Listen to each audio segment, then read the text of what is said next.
Pivot table calculated fields. This gives you the ability to add calculations to your pivot table. In this example, we're going to walk through creating a percentage of completion. So we're going to take our total sales price and we're going to divide that by our total forecasted revenue. So I'm going to walk through an example of how you would actually create that as a pivot table field calculation. So to do this, just select somewhere inside of your pivot table and then come over to your pivot table analyze tab. From here, you're going to go to your calculations and select field items and sets. And from there, you'll select the calculated field.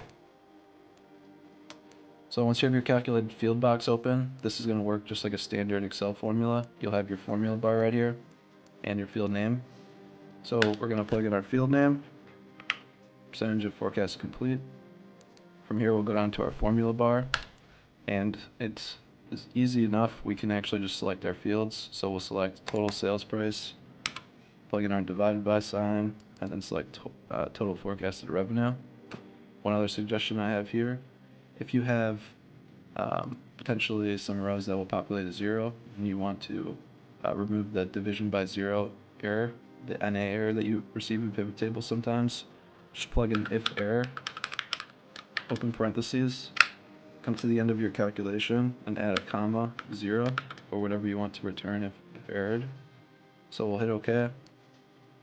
It's going to actually automatically add that field already, so we can now take a look. So the last thing to do here is just rename the column as well as reformat the value. So once again, we'll select back into our pivot table, come down to this field we have, this new field, and go to value field settings.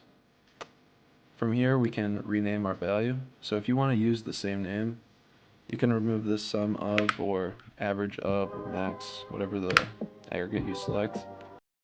You're just going to remove it, come to the end, and add a space. That will create a new unique name.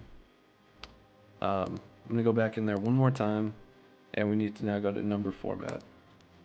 So this is a percentage, so we'll come over to percentage. You can select your decimal values and select OK, OK.